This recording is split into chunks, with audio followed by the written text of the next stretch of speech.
There was, and probably is, a big misconception about Washington Commanders, and that conception is they were just bad because Jayden Daniels went down.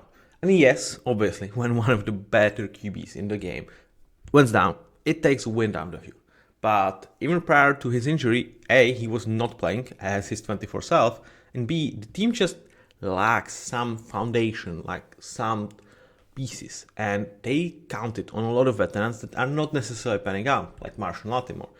And the idea was, we are going for it. We are going for it with veterans. And I'm not opposed to it. They try to use the window the generals give them as early as possible. They have probably skipped some beats and they kind of reaping rewards in a bad sense because they don't have second round pick, they don't have fourth round pick, and they have a ton of those, as you can see here. So if you are new to here, this is war room, draft room that I imagine Commanders could have, where I think they should address their need. At the same time, if you're just here for quick glimpses, here they are. If you want to dig deeper, support the channel, stay with me for next 15 minutes because we are going to talk Commanders. Now let's start with the quarterback room because let's be honest, there is nothing to discuss here. Jayden is a star and I believe he's going to bounce back. It's definitely something to look at because he was not his 24 in a couple of stars that he had in 25, but I think he's going to be back. And Marcus Mariota is one of the better backups in the game. He's very well equipped to be backup here, especially backing up Jayden Daniels because he is like some shade of Jayden Daniels in terms of how he plays and a great mentor for Jayden. So love this room. There's really not much to think in terms of bringing and spending like meaningful resources, especially for a team that doesn't have that many of them. Yeah, they are not spending it here. Now, running back. It's an interesting discussion because this room right now, it's absolutely playable, in my opinion. And I really kind of low-key like Rashid White signing because I felt it was tremendous value, man. Like, I would say overall I'm like lower on Rashid White than consensus, but at the same time, like, dude, this was just value freaking signing. I don't understand why Bucks did not renegotiate his contract because like he went for much less than they have signed.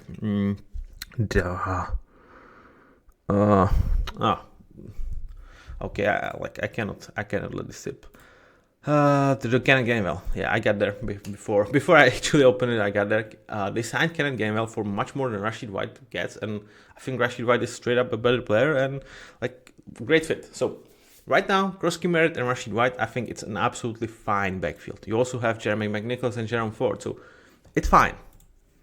It's not a high tier. It's like one of the worst running back room as a base. Like I still trust in Bill's potential, but like a lot of people stopped paying attention to Commanders in second part of the year because they were kind of out of playoff contention. Jayden was not playing, so why should you watch if you are just a regular?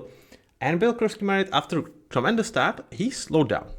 So like you definitely don't look at him as like, yeah, we cannot replace him. Like we cannot bring anyone better. So to me, the running back room is an interesting position because if Jeremiah Love makes it to Washington at 7, I think they will consider him, and I would not hesitate if I'm them to bring him in because the combination of him and Jayden Daniels, I think it could be special. But it's a hard sell because A, fans do love Bill Krosky Merritt, B, room is functional, and C, you don't have a second round pick and you have a ton of other holes. So can you afford it? Big question. Wonder if we will find out the answers at the draft night. Now, with wide receivers, that's the first need that I think they absolutely have to address. And yeah, that's where like a lot of mock drafts have them potentially taking Carnell Tate here. Because opposite, or like pretty much next to Terry McLaurin, there is kind of nobody. Like Jalen Burks, Luke McCaffrey, De'Ami Brown, Van Jefferson. That's the depth. And out of these guys, like Luke McCaffrey as a slot option is kind of the closest to what I would call a potential starter. I don't think he's a good starter or even decent starter right now. Like I feel like he's there because he got invested in. Like to be fair, he had a couple of nice plays. Like I don't think he's like a waste of space, but to me he's like wide receiver 4, and right now he's kind of there too. So that's big problem.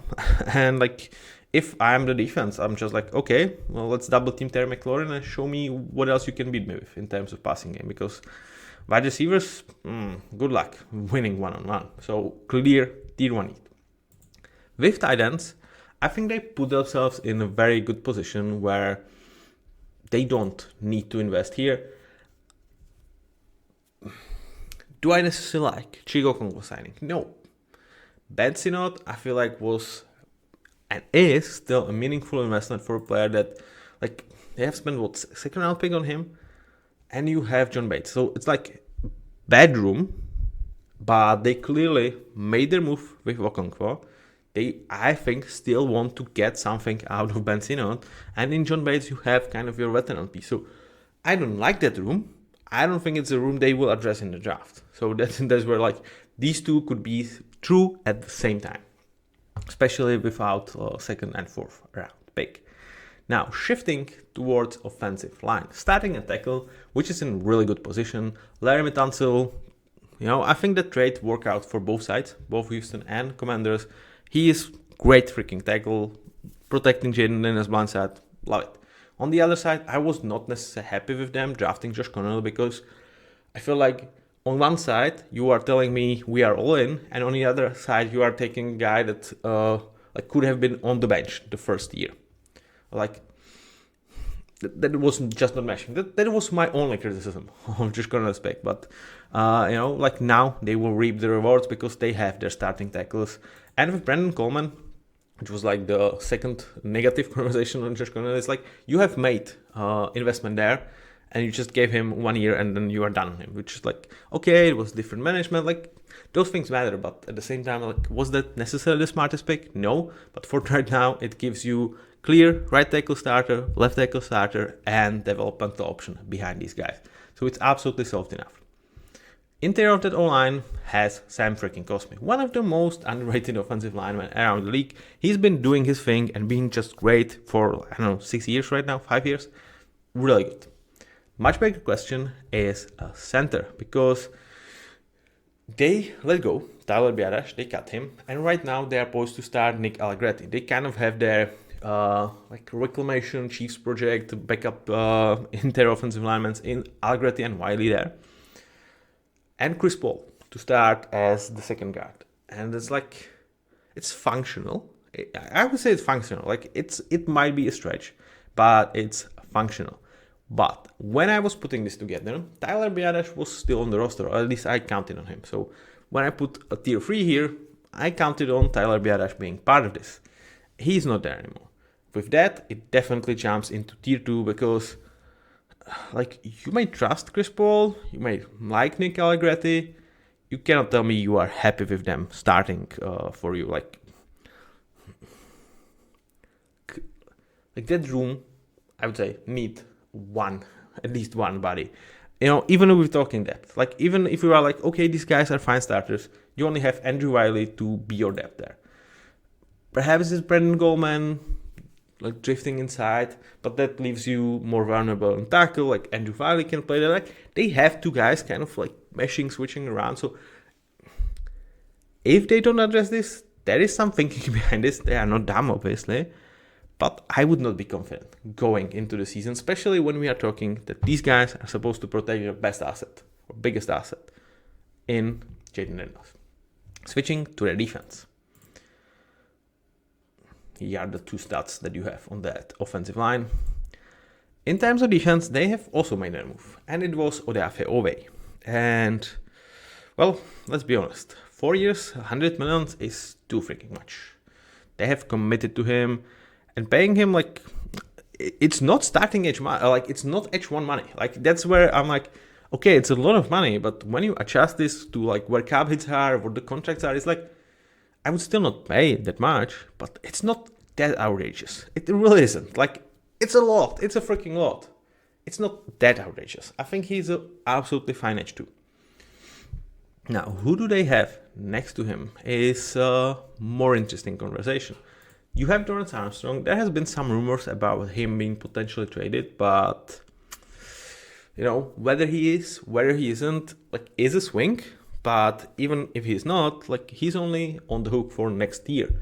And that kind of relies to pretty much everybody you have there in terms of veterans, whether it's Dietrich Weiss, Charles Omenihu. So for this year, you might be like, okay, we have a guy that we invested in next to Dorrance Armstrong. Like it's a functional edge duo, and we have some depth. But A, it's not necessarily great, and B, it's not future-proof at all. So this makes this tier 2 need that I would actually not be shocked if they like went premium there, thinking ahead, whether it's training Dorrance Armstrong or knowing that he's not going to be on the roster for 27. It's patched for 26 though. It's a room you can enter the league with. The same applies towards their interior of the defensive line. Here I'm less excited about the actual bodies because I'm not too high on either Darren Payne or Javon Kinlaw, but they have been a big investment, whether from previous regime or from this one.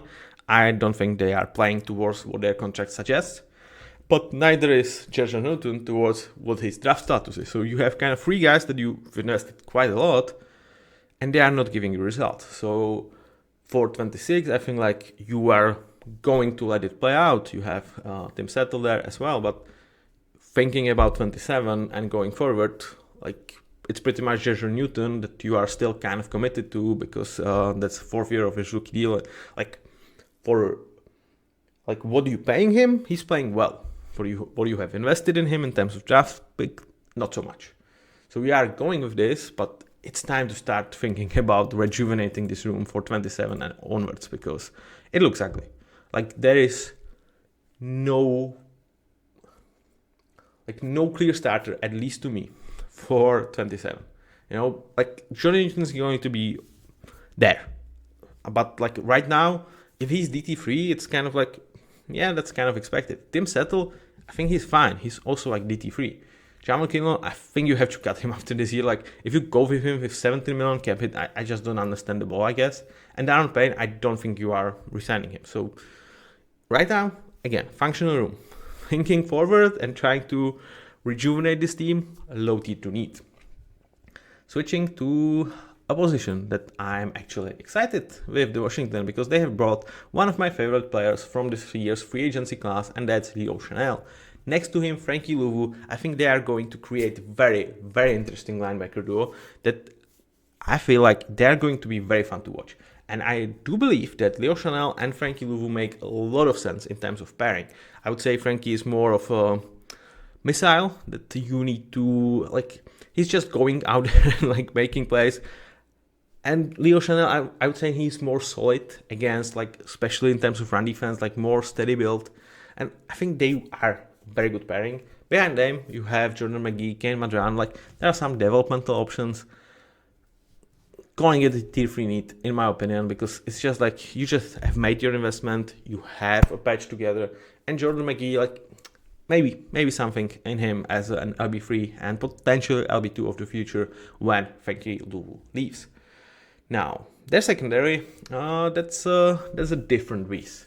With safety, I think they are kind of set. Not in terms of we have quality players, but in terms of we have so many decent starters there. Nick Ross, Quan Martin, Will Harris, Jeremy Reeves, Percy Butler, all of these guys, I'm like, you know, as your safety 2 or like your first option of the bench, I like it. None of these guys has necessarily, in my eyes, like an upside to be difference maker or even like a positive safety for you in terms of when I like struck him against opposition safety and like we are going 31 matchups, I think more often than not, I'm going to be on the losing side of that comparison.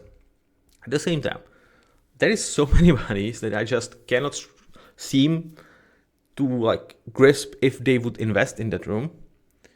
And just let it play out. Let it figure out who are the guys that we are willing to go with in 27. Because I don't think they're necessarily committed to either one of them like too much. Like Jeremy Reeves and Nick Ross are the only guys that have contract for next year, and nobody has contracts for 28. So it's like the room will play itself out. We will figure out who we want to go with, and whether we have one guy, two guy, no guy, or hopefully the three guys, but most likely not.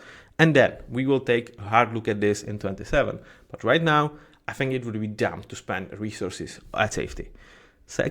Corners, much different discussion, because Marshall Lattimore trade has not panned out for you. Like, it's been straight up disaster. Like, he's been bad. Bad to the point that he is no longer on a roster. Oh, I omitted Caleb and Chason in terms of their edge players. Alright, with Chason, why did I omitted him? My mistake, guys, sorry. Caleb and Chason is also part of their edge rotation, which makes that room much more functioning right now, even if they would let go of Dorrance Armstrong. So I would probably lower that to high tier 3s. I would still keep what I was telling about the interior. But let's settle back towards their corners. Mikey Sainstill, I like Mikey. I think he's been really good in his rookie year. Second year, not so much. He was paneling too much for my liking between slot and outside. I think he belongs into the slot and you should keep him there. Might not be what they have in mind for him, because for a slot guy or the nickel, as of right now, they have Amick Robertson to be starter. All right. They have a couple of veterans like Akil Witherspoon, Trey Hawkins, and Trey Amos, who was a guy that took swing last year on, and first year it was not necessarily pretty. When I look at this, I'm absolutely okay going with Trey Amos as my CB2. Let's talking about outside. Let's figure it out if he has it, and potentially he can be CB1. Okay. There's enough talent there that I'm all right, let's kind of forget the year one and let's go. Mikey, I want him in the slot. I don't think on the outside he is I like the versatility, but I don't think he should be starting there. I think he should be starting in the slot. And Amick Robertson is a fine veteran. Don't we think we are actually missing the CB1 here? I do. And even if I would be okay, but you are killing Trey Amos in this. No, you are not. I'm making him a CB2, which I would absolutely love. Well, what about Mikey Sands? Well, he goes to nickel. Amick Robertson, versatile weapon, my fourth corner. Like it. That's his spot, at least in my eyes. And then you have a bunch of veterans to even be backups for that. But there needs to be in my eyes a CB bring into the mix. I think it's tier 1 need. I really don't like the look of this room, and especially in this freaking division. Imagine you are going against Malik Neighbors, George Pickens, CD Lamb, AJ Brown potentially, and Devonta Smith. You need better outside corners. It's simple as that. This does not work, at least in my eyes. Unless you have some god pass rush, you don't. So figure this out. I think it's a clear tier 1 need. All right, this was your Washington Commanders, a team that I want to cheer for much more because I like several of their players quite a lot. It's just they really went for it and they missed. And now they are reaping the bad rewards. And it feels like the timelines are kind of meshed up. And I'm not sure they will untie all the knots towards being quite as successful as I think they should be with Jayden Daniels on the rookie contract. So thank you very much for listening and see you with the next one. Bye.